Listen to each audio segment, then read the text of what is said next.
우리 시편 8편 1절에서 9절까지 한 절씩 교독으로 봉독하겠습니다.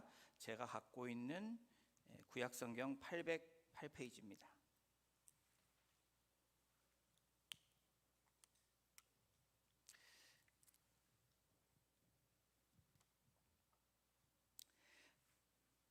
찾으신 줄 알고 우리 한 절씩 같이 교독으로 봉독하겠습니다. 여호와 우리 주여, 주의 이름이 온 땅에 어찌 그리 아름다운지요. 주의 영광이 하늘을 덮었나이다. 주의 대적으로 말미암아 어린아이들과 젖먹이들의 입으로 권능을 세우시며 이는 원수들과 보복자들을 잠잠하게 하려 하심이니이다. 주의 손가락으로 만드신 주의 하늘과 주께서 베풀어 두신 달과 별들을 내가 보오니 사람이 무엇이기에 주께서 그를 생각하시며 인자가 무엇이기에 주께서 그를 돌보시나이까. 그를 하나님보다 조금 못하게 하시고 영화와 존귀로 관을 씌우셨나이다. 주의 손으로 만드신 것을 다스리게 하시고 만물을 그의 발 아래에 두셨으니 곧 모든 소와 양과 들 짐승이며 공중의 새와 바다의 물고기와 바닷길에 다니는 것이니이다. 독하겠습니다. 여호와 우리 주여, 주의 이름이 온 땅에 어찌 그리 아름다운지요. 아멘. 감격의 신앙으로라는 제목으로 오늘 말씀 나누겠습니다. 미국의 오래된 시 중에 거장의 손이 닿을 때라는 시가 있습니다. 영어로는 The Touch of the Master's Hand이라는 시가 있습니다. 이 시의 내용은 다음과 같은 이야기가 있습니다. 경매장에 낡은 바이올린이 있습니다.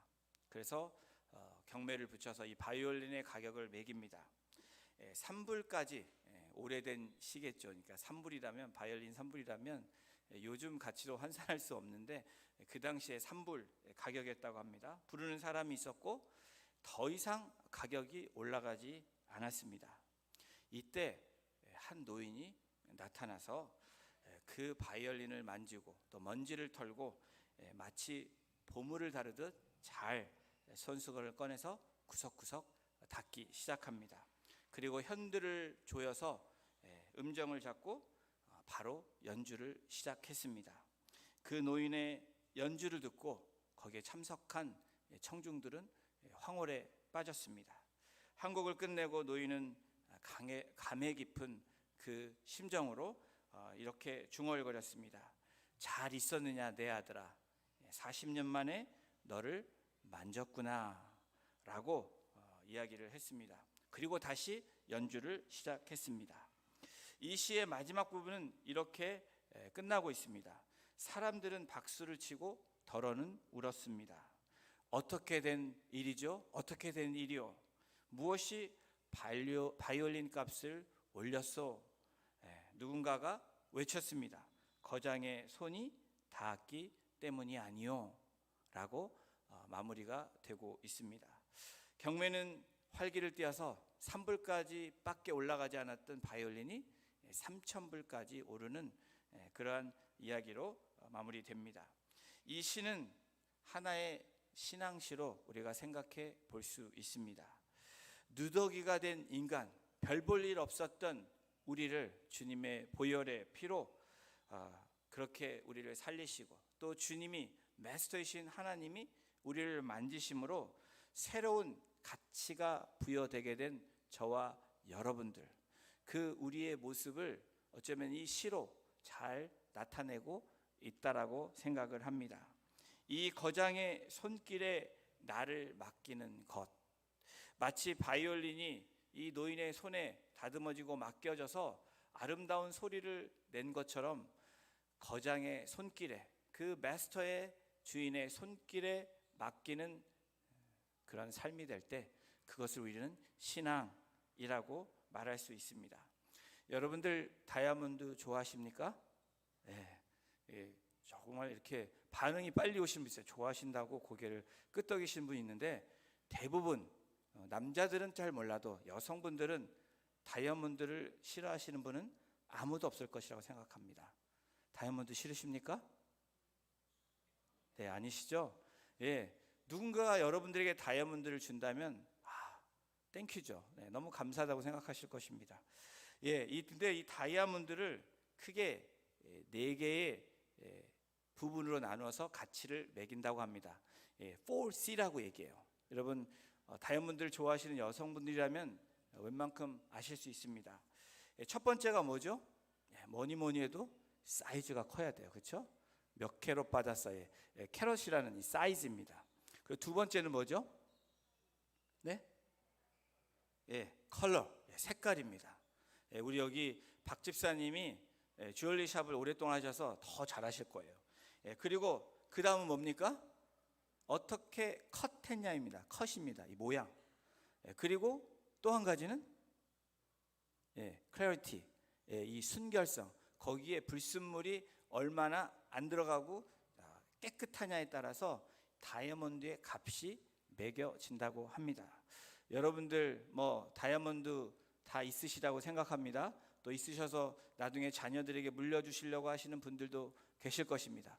근데 여러분 제가 다이아몬드를 얘기하려는 것이 아니고 다이아몬드 4C보다 더한 하나의 C가 있는데 여러분 말 안 해도 짐작하실 바로 크라이스트입니다. 이 크리스찬에게 저와 여러분들에게 가장 중요한 하나의 C가 있다면 이 4C를 넘어서 또 다른 하나의 C를 여러분들이 정의한다면 그것은 크라이스트일 것입니다. 주님의 손으로 만신창이가 된 정말 벌레만도 못한 우리들을 예수님의 그 보혈로 예수님이 만져주심으로 어떻게 됩니까? 새로운 마스터피스, 걸작품이 된다라는 사실입니다. 오늘 저희가 읽은 본문에서도 우리의 한 신앙인의 감격을, 그 신앙의 고백을 우리가 이 시편 8편을 통해서 함께 만나볼 수 있습니다. 이 시편 8편은 다윗의 감격의 시입니다. 다윗의 감동의 시이고 다윗이 감동한 것을 고백한 신앙 고백 시입니다. 그는 이 시편을 통해서 하나님을 향한 자신의 그 벅찬 감동, 그 감격을 이 시 구절을 통해서 우리에게 오늘 전달해 주고 있습니다. 다시 말하면 우리에게 감격의 신앙이 무엇인지 잘 말해주고 있는 그런 말씀이 오늘 시편 8편입니다. 시편 기자는 오늘 본문에서 먼저 무엇에 감격하고 있는지를 이야기하고 있는데 첫 번째 감격한 것이 바로 하나님의 창조에 대해서 감격하고 있는 것입니다. 우리 1절을 다시 한번 같이 합독하겠습니다. 시작. 여호와 우리 주여, 주의 이름이 온 땅에 어찌 그리 아름다운지요. 주의 영광이 하늘을 덮었나이다. 여호와 우리 주여라고 주님의 이름을 부릅니다. 우리 주여라고 부르는 이 주의 히브리어 단어는 아도나이입니다. 이 아도나이는 내 영혼을, 나를 주장하시는 분이 하나님이시다라는 그 주가 하나님이시다, 나의 주인이 곧 하나님이다 라고 말하는 이 아도나이로 표현하고 있습니다. 시인은 지금 온 세상에 가득 찬 주님의 아름다우심과 그 영광을 보고 있는 것입니다. 하나님이 내 주인이 되었다라고 고백하는 그 고백, 나의 주인입니다 라고 고백이 되었을 때 무엇을 얘기합니까? 지금 온 세상은 하나님의 것이다 라고 다시 한번 선포하고 있는 것입니다. 그리고 하나님이 만드신 그것이 너무 아름답다라고 찬양하고 고백하는 것입니다. 그러면서 주의 이름이 온 땅에 어찌 그리 아름다운지요. 여러분 요즘에 감동이 있으십니까? 내 마음속에 감격이 일어나는 일들이 있으십니까? 아니면 여러분의 삶 가운데 그냥 감동이 되고 감격이 되십니까? 눈물을 흘리시면서 얼마나 마음이 찡한 그런 시간들을 보내고 계십니까? 주의 이름이 온 땅에 어찌 그리 아름다운지요.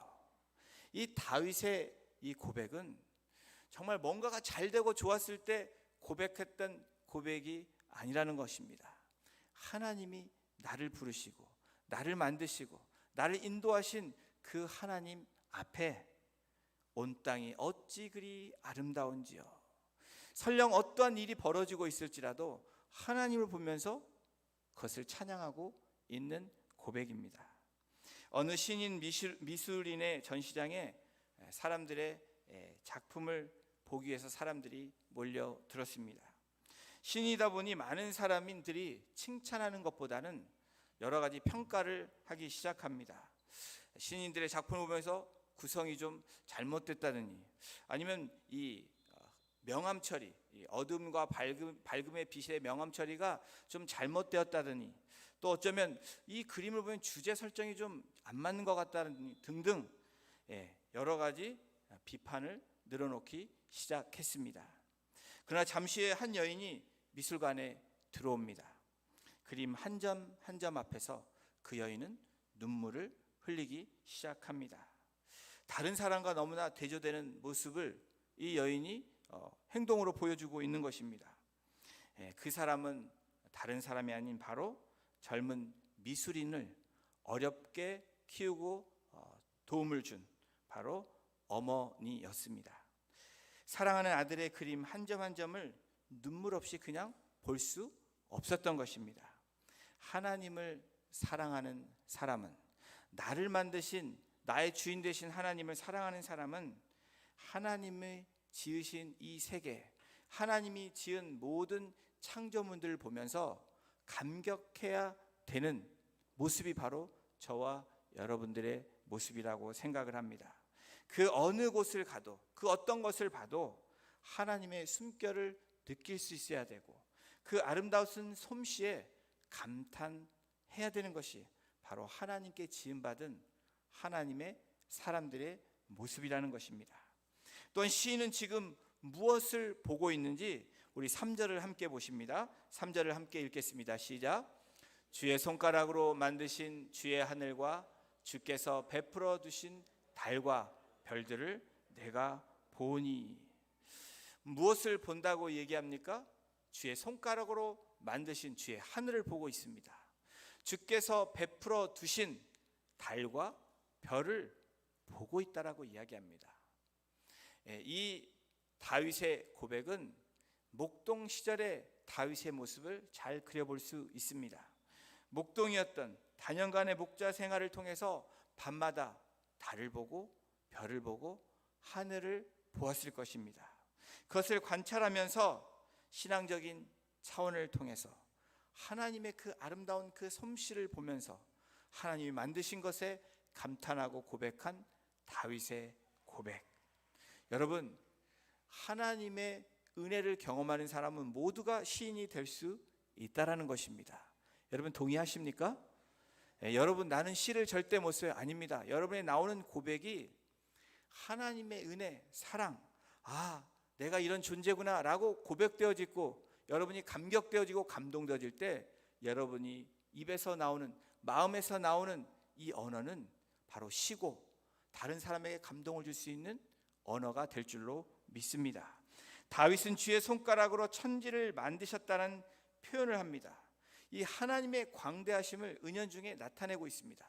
여러분, 하나님이 손가락으로 땅땅땅 하니까 만들어졌다라는 거예요. 하나님 말씀으로 만드셨습니다. 하늘과 땅을, 그리고 모든 창조물들을 하나님의 말씀을 통해서 만들어졌습니다. 이것을 좀 더 정확하게 좀 우리가 이해할 수 있는 표현으로 손가락으로 이렇게 그리니까 달이 만들어지고 별이 만들어지고 산이 만들어지고 나무와 새와 모든 물고기 짐승들 그렇게 만들어졌다라는 겁니다. 다윗은 창조의 감격으로 하나님 앞에 찬양하고 있습니다. 고백하고 있습니다. 그런 다음에 이제는 다윗이 무엇에 대해서 감격하고 있습니까? 하나님의 사랑에 대해서 감격하고 있습니다. 우리 4절을 함께 읽겠습니다. 시작. 사람이 무엇이기에 주께서 그를 생각하시며 인자가 무엇이기에 주께서 그를 돌보시나이까. 이 넓은 우주에 내가 무엇이기에 주님께서 나를 생각하십니까? 주께서 왜 나를 돌보고 계십니까? 라고 고백하고 있는 것입니다. 여러분, 이것이 우리 일상의 고백이 되어야 되지 않겠습니까?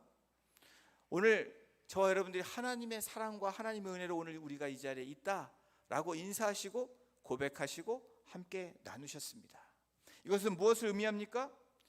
내가 우주에 전만치도 안 되는 나를, 하나님이 나를 생각하고 계시다는 것입니다. 나를 돌보고 계시다는 것입니다. 우리의 존재를 기억하시고 우리를 와칭 오버 하신다는 것입니다. 늘 돌보고 계시고 바라보고 계시다고 이 시편 기자를 통해서 우리에게 다시 한번 말씀해 주고 계십니다. 이사야 선지자는 49장 15절에 이렇게 기록하고 있습니다. 여인이 어찌 그 젖먹는 자식을 잊겠으며 자기 태에서 난 아들을 긍휼히 여기지 않겠느냐. 그들은 혹시 잊을지라도 나는 너를 잊지 아니할 것이라. 여러분, 여인이 어찌 그 젖먹는 자식을 잊겠으며, 여러분, 자녀를 힘들게 낳았음에도 불구하고 엄마가 어떻게 합니까? 자녀에게 젖을 물립니다. 그리고 생명을 살아갈 수 있도록 공급합니다. 너무 힘들고 지치지만 그 때를 놓치지 않고 자녀에게 젖을 물리는 어머니의 마음. 여러분, 그 어머니는 자녀를 힘들지만 절대로 잊을 수가 없기 때문에, 너무나 사랑하기 때문에 젖을 줍니다. 그렇게 자식을 잊겠으며 태에서 난 아들을 어떻게 긍휼히 여기지 않겠느냐. 그런데 여러분, 그런데 그들은 혹시 잊을지라도, 사람들은 잊을 수 있다라고 얘기합니다. 그 어머니도 잊을 수 있다라고 이야기합니다. 그런데 나는 너를 잊지 아니할 것이다 라고 하나님이 우리에게 약속해 주고 계시다는 겁니다.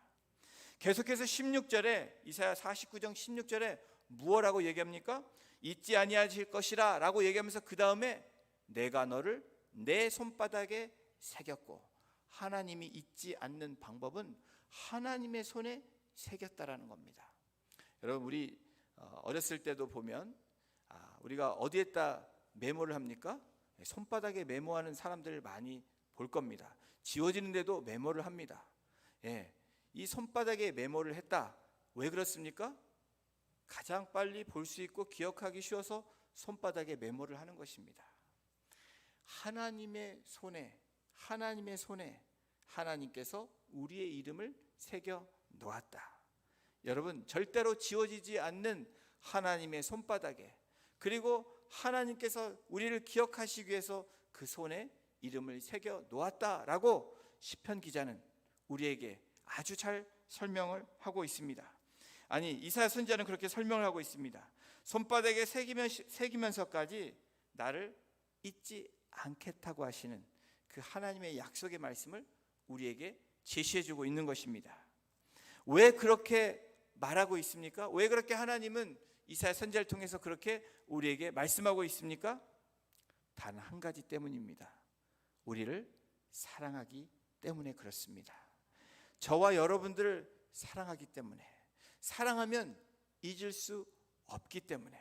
여러분, 우리가 왜 잊어갑니까? 왜 무엇인가를 자꾸 까먹습니까? 우리 안에 사랑이 떠나가고 다른 것들이 들어오고 다른 것들이 채워지기 때문에, 여러분, 우리는 자주 깜빡 잊어버리고 정말 중요한 것도 때로는 잊어버리게 되는 것입니다.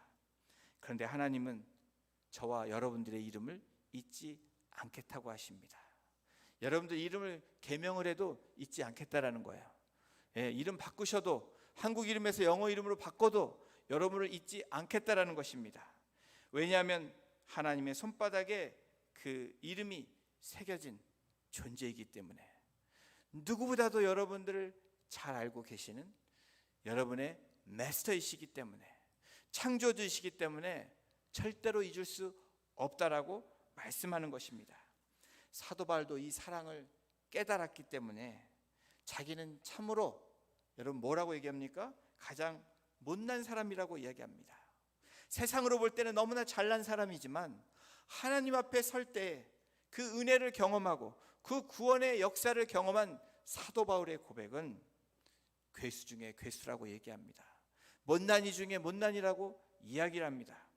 그러면서 그 하나님의 은혜에 감격하며 사도로까지 세움받았다라고 모든 서신에 자신 있게 담대하게 선포하고 있습니다.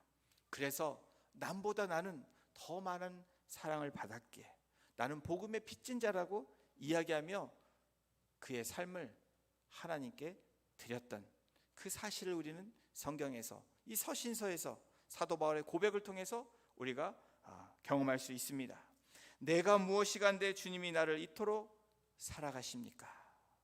나를 이토록 사랑하시고 나를 인도하십니까? 다윗의 감격이, 오늘 이 시편 기자의 감동이 저와 여러분들의 감격과 감동이 되기를 주님의 이름으로 축원합니다. 여러분, 이 감격 속에 감사가 있습니다. 감격하는 사람의 여러분 바로 충성하는 그 마음이 있고, 이 감격 속에 여러분 하나님을 향한 사랑이 있다라는 겁니다.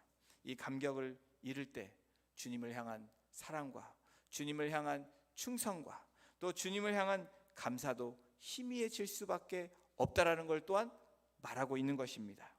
시편 4절에 사람이 무엇이기에 주께서 그를 생각하시며 인자가 무엇이기에 주께서 그를 돌보시나이까. 하나님의 창조에 감격하고 있습니다. 감동하고 있습니다. 하나님의 사랑에 이 시편 기자인 다윗은 감격하고 감동하고 있습니다. 다윗은 오늘 이 시편을 통해서 마지막으로 감격하고 있는데 무엇 때문에 감격합니까? 하나님의 축복 때문에 감격하고 있습니다. 5절을 함께 보십니다. 우리 같이 읽겠습니다. 시작. 그를 하나님보다 조금 못하게 하시고 영화와 존귀로 관을 씌우셨나이다. 여러분 믿으십니까? 그를 하나님보다, 저와 여러분들을, 이 시편 기자를, 또 하나님의 백성들을 하나님보다 조금 못하게 하나님께서 만드셨다라는 겁니다. 그리고 하나님께서 그 사람을, 저와 여러분들을 존귀와 영화로 관을 씌워 주셨다라고 이야기합니다. 이것처럼 놀라운 축복이 없습니다. 여러분 무엇이 축복입니까? 돈이 생긴 거, 새 집을 사는 거, 차를 사는 거, 그것도 축복 중에 한 일부분입니다. 하나님이 주신, 하나님이 제공하시는 은혜이기 때문에 우리 축복이라고 얘기합니다.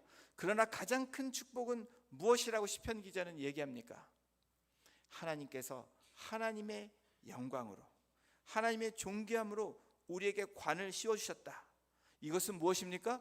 너는 나의 사랑하는 아들, 딸이야. 더 나아가 너는 나의 왕자고 공주야 라고 이야기하는 것입니다. 우리 어르신들, 우리 여자분들은 특별히, 남자는 잘 모르겠는데 여자분들은 참 공주 같으세요 라고 얘기하면 기분 나빠하실 분이 전혀 없을 것 같습니다. 기분 안 나쁘시죠? 공주 같다는데 뭐 기분 나쁘실 거 없으실 거라 생각합니다.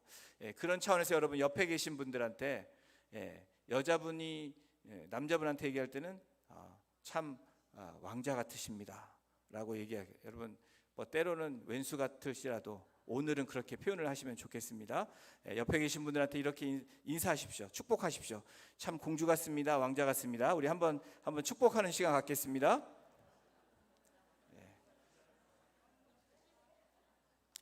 그렇게 생각 안 하실지라도 오늘 이렇게 여러분이 선포하심으로 하나님이 들으실 줄로 믿고, 또 여러분이 그렇게 선포하심으로 그렇게 될 줄로 믿습니다. 아멘. 하나님께서 우리를 하나님 다음가는 피조물로 만들어 주셨습니다. 하나님보다 조금 못하게 만들어 주셨다는 것, 여러분 이것을 생각할 때 감동되지 않으십니까? 감격이 되지 않으십니까? 나 같은 나를, 여러분 같은 여러분들을 하나님보다 조금 못하게 만들어 주셨다. 여러분 오늘 이 시간에 또 우리 자녀들을 바라볼 때 하나님보다 조금 못한 존재라고 생각하실 때 놀라운 은혜의 물결이 일어날 줄로 믿습니다. 제가 이 말에 굉장히 찔립니다. 너는 왜 그래? 라고 얘기하는 요즘 제가 쓰는 말입니다. 우리 자녀한테. 야, 왜 이렇게 말을 했는데 똑같은 말을 계속하니? 이런 말을 자주 쓰고 있습니다. 야, 언제까지 이야기해야 되니? 저만 그렇게 말한다고 생각하지 않습니다. 우리들이 그런 이야기를 합니다. 여러분, 그러나 하나님은 하나님보다 조금 못한 존재로 저와 여러분들을 만든 귀한 하나님의 사람들, 귀한 피조물이라고 말씀하고 있습니다. 그것뿐입니까? 만물을 지배하는 그 지배권, 이 어토리티를 주셨다는 것입니다. 권한을 주셨다는 것입니다. 여러분, 하나님의 명령에 의해서 움직이는 것이 저와 여러분들입니다. 하나님의 말씀에 순종해서 움직여야지 그것이 올바로 가는 인생입니다. 그런데 여러분, 우리가 만물을 다스리라고 했는데 그것의 다스림을 받게 된다면 저와 여러분들은 잘못된 길을 가고 있다라는 겁니다. 돈의 지배를 받거나 사람에게 지배를 받거나 또 어떤 환경의 지배를 받는 것, 이것은 하나님이 우리에게 주신 권한, 하나님이 우리에게 부여해 주신 그 특권을 우리가 잘못 사용하고 있는 거라는 것입니다. 그래서 저와 여러분들은 당당할 수 있습니다. 바로 그것이 믿음입니다. 하나님이 하나님보다 조금 나를 낮게 만드셨어. 나에게 모든 것을 권한을 주셨어. 그래서 나는 다스릴 수 있는 그 어토리티가 있어 라고 여러분이 선포하고 믿음으로 나아갈 때 우리의 인생이 변화되는 인생으로, 조금 여러분의 인생이 더 하나님께 가까이 가는 인생으로 나아갈 수 있다라는 것을 말씀하고 있는 것입니다. 6절을 보시면 더 정확하게 이야기하고 있습니다. 우리 6절을 함께 보십니다. 같이 읽겠습니다. 시작. 주의 손으로 만드신 것을 다스리게 하시고 만물을 그의 발 아래 두셨으니. 여러분 믿으십니까? 주의 손으로 만드신 모든 것을 다스리는 그 파워 앤 어토리티를 우리에게 주셨다라는 것입니다. 여러분 다른 것에 굴복하지 마십시오. 여러분 유일하게 우리가 굴복해야 되는 것은 바로 하나님의 말씀과 하나님 앞에 엎드려지는, 그것이 바로 세컨 그 어토리티를 가진 사람의 위치와 역할이라는 것입니다. 그래서 우리는 세상에서도 당당할 수 있습니다. 어떠한 상황을 만나도 여러분 두려워하지 않아야 될 것은 하나님이 나에게 부여해 주신 그 파워 앤 어토리티가, 이 권한이, 책임이 있기 때문에 그렇습니다. 모든 소와 양과 들짐승과 공중의 새와 바다의 물고기야, 그리고 만들어진 모든 것들이 저와 여러분이 다스려야 될 것들이라는 것을 말하고 있는 것입니다. 그리고 영화와 이 글로리 앤 언어로 관을 우리에게 주셨다라는 것입니다.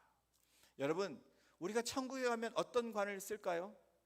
가시관이 아닙니다. 괴로운 인생의 관이 아닙니다. 우리가 쓰는 관은 하나님의 그 God's glory and honor라는 겁니다. 영광과 존귀에 두를 관을 쓰고 있는 하나님의 백성은 당당할 수밖에 없다라는 것을 이야기합니다. 그것이 우리의 정체성이라는 것을 시편 기자를 통해서 우리에게 말씀해주고 있는 것입니다. 사랑하는 성도 여러분, 그의 머리엔 영화와 존귀의 관이 왕관이 씌워졌고 통치권이 주어졌고 부귀가 주어졌다라고 오늘 시편 기자는 고백하고 있습니다. 그런데 여러분, 목동인 이 목자였던 다윗에게 부여한 왕관보다, 그리고 왕의 통치권보다 더 중요한 것이 있었다라는 것입니다. 그것은 하나님이 주신 하나님의 영광과 존귀라고 고백한 것입니다. 여러분 목동이, 천하고 천한 목동이 왕이 되었다. 놀랄 일입니다. 기적입니다. 그런데 이 다윗은 이것보다 더 귀한 것을 이야기하고 있는 것입니다. 그것이 하나님이 나에게 준, 하나님이 나에게 관을 준 영광과 존귀라는 것입니다. 하나님이 내게 주신 은혜, 하나님이 내게 주신 축복을 헤아려 보고 있는 다윗의 마음, 그래서 다윗은 감격하고 있는 것입니다. 다윗은 그래서 감동하고 있는 것입니다. 이것이 감격의 신앙이고 감동의 신앙입니다. 하나님이 나를 택하셨고 부르셨고 나를 본하게 하심으로 하나님의 자녀로, 왕같은 제사장으로, 하나님의 일꾼으로 우리를 불러주신 것입니다. 이것만 생각해도 우리는 감동이 돼야 되고 감격이 있어야 됩니다. 하나님의 자녀로 저와 여러분들을 삼아주셨습니다. 그리고 죽을 수밖에 없는 저와 여러분들, 정말 유황불에 떨어질 저와 여러분들을 예수 그리스도를 통해서, 그 주님을 통해서 우리에게 어떻게 하십니까? 자녀되게 하심으로 하늘나라의 왕자로, 공주로 우리를 누가 뭐래도 우리를 삼아 주셨다라고 선포하고 계시는 것입니다. 여러분, 한 청년이 사람의 가치를 알고 싶어서 그 동네에 지혜로운 이 현자를 찾아갔습니다. 그리고 현자에게 질문을 합니다. 사람의 가치가, 그 가치를 따지면 얼마나 됩니까? 라는 질문을 현자에게 했습니다. 그 청년의 질문을 들은 이 지혜로운 이 노인, 이 현자는 서랍에서 보석을 꺼냅니다. 그리고 이 청년에게 말합니다. 이 보석을 가지고 시장에 가서 이 보석의 가치를 물어보라고 그렇게 미션을 줍니다. 그래서 그 말을 듣고 청년은 시장에 가서 보석을 가격을 물어봅니다. 그리고 이 청년에게 보석을 제시하지만 절대로 보석을 팔지 말고 다시 가져오라고 말을 합니다. 청년이 갑니다. 야채가게에 들려서 보석을 보여줍니다. 야채가게 주인은 이 보석을 보고 보석인지 모릅니다. 그래서 얼마 정도 될까요? 물어봤더니 한 5불 정도 된다고 이야기합니다. 그리고 두 번째 주인인 과일가게 주인에게 갑니다. 이 보석이 얼마쯤 됩니까? 라고 물어보니까 관심도 없는 이 과일가게 주인은 그래 대강 한 10불 정도 된다라고 이야기를 합니다. 그리고 이번에는 철물점 주인에게 갑니다. 이 보석인데 이게 얼마쯤 될까요? 그랬더니 조금 올려서 한 30불 정도 된다고 이야기를 합니다. 그리고 이 청년은 마지막으로 주얼리 샵에 들어갑니다. 그래서 이 보석을 이 주얼리 샵에 있는 주인에게 내면서 보석상의 주인에게 내면서 가격을 한번 가치를 물어봅니다. 그랬더니 이 보석상이 보물을 본 즉시 너무 놀랍니다. 그러면서 참으로 귀한 것이라고 얘기하면서 부르는 대로 값을 줄 테니까 이 것을 나한테 팔라라고 이야기를 합니다. 그러나 청년이 이 현자가 말한 이야기를 듣고 보석을 팔지 않고 다시 와서 이 현자에게 말을 합니다. 청년은 이 말을 듣고 사람의 가치, 이 가치가 무엇이냐라는 이 질문을 이야기한 것에 이 현자가 그래 가게에 갔더니 철물점 이렇게 이야기하는 걸 듣고 30불, 10불, 5불 어쩌면 이 가치는 너무나 큰 가치이기 때문에 팔 수 없다라고 팔아달라고 얘기하는 것을 얘기를 드리면서 이 현자가 이야기를 합니다. 사람을 평가하는 것도 똑같다라고 이야기를 합니다. 어떤 사람은 5불의 가치로, 어떤 사람은 10불의 가치로, 어떤 사람은 30불의 가치로, 어떤 사람은 셀 수 없는 프라이슬레스로 가격을 매길 수 없는 그런 가치로 살아가는 사람이 있다라고 이야기를 하면서 이야기를 했다고 합니다. 사랑하는 성도 여러분, 이 예화를 저와 여러분들이 기억하기를 바랍니다. 하나님께서 저와 여러분을 특별한 존재, 정말로 값을 매길 수 없는, 값을 주고도 살 수 없는 그러한 가치로 우리를 만드셨다라는 겁니다. 주의 손으로 만드신 것을 다스리게 하시고 만물을 그의 발 아래 두셨다. 얼마나 가치가 있으면 이렇게 하나님께서 하나님 다음으로 그렇게 권한을 주시고 하나님 발 아래 복종하게 모든 것들이 복종하게끔 그렇게 하셨을까?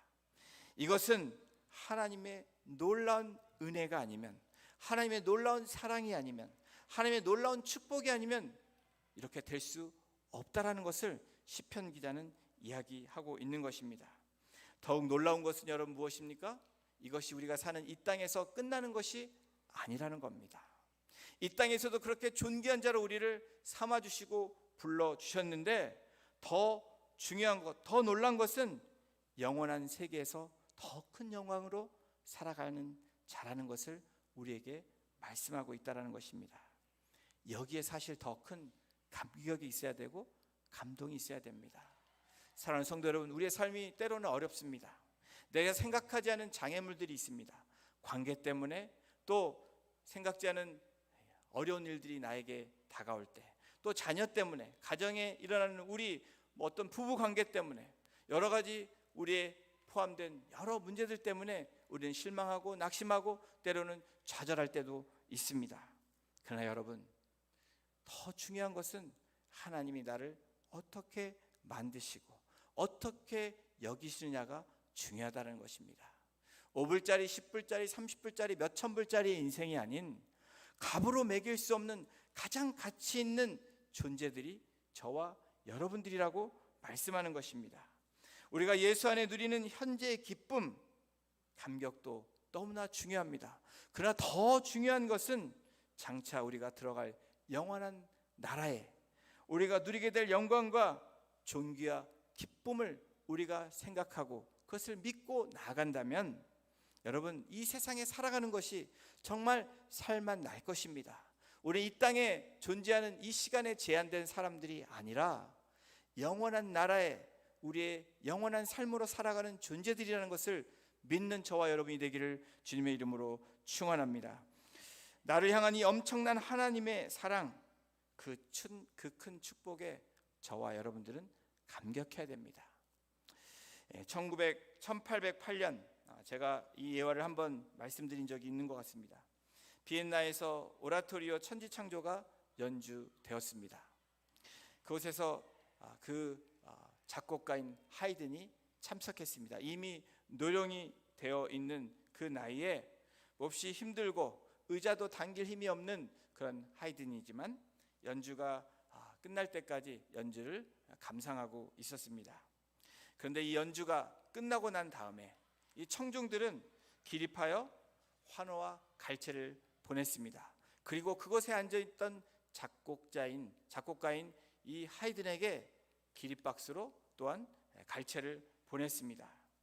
그러자 주위에 하이든이 일어나서 감사함으로 답례를 했습니다. 그랬더니 더욱 큰 박수로 갈채를 보냅니다. 하이든은 그 갈채를 감당할 수 없다는 자세로 일어서면서 큰 소리로 외칩니다. 이 작품은 내 것이 아니라 위에 계신 하나님께로부터 온 것입니다. 오직 은혜로 된 작품이 바로 이 작품입니다 라고 외치며 크게 외쳤다고 합니다. 그리고 그것을 고백하며 마지막 말로 마무리한 그의 인생의 마지막 말이 그거였다고 합니다. 그것은 내 것이 아닙니다. 오직 하나님의 은혜입니다. 여러분, 우리의 인생은 하나님의 은혜와 사랑으로 살아가는 존재들이라는 것을 저와 여러분들은 고백했습니다. 그리고 찬양으로 올려드리고 기도로 주님 앞에 나아갑니다. 바로 여기에 감사가 있고 행복이 있는 것입니다. 마치 우리가 되어진 인생이 나의 어떤 능력으로, 나의 어떤 열심으로, 그것이 분명히 첨가되어 있는 부분도 있지만 종합적으로 모든 것을 볼 때에 나라는 존재는 하나님의 손으로, 하나님의 사랑으로, 하나님의 은혜로 존재되어지고 만들어져 가고 그리고 살아가고 있다라는 것입니다. 사람이 무엇이기에 주께서 그를 생각하시며 인자가 무엇이기에 주께서 그를 돌보시나이까. 시편 기자의 고백, 바로 이 8장 1절의 고백이 시작되면서 마지막 절에 똑같이 후렴 부분에 1절처럼 같이 고백하고 있습니다. 우리 9절을 함께 읽어보겠습니다. 시작. 여호와 우리 주여, 주의 이름이 온 땅에 어찌 그리 아름다운지요. 매일매일, 아니 매순간을 이 감격에, 이 고백에 여러분들이 선포하심으로 이 한 주간도 여러분 인생에 그런 놀라운 감격과 감동의 신앙이 되시기를 주님의 이름으로 축원합니다. 우리 이 시간 같이 찬양으로 올려드리겠습니다. 이 시편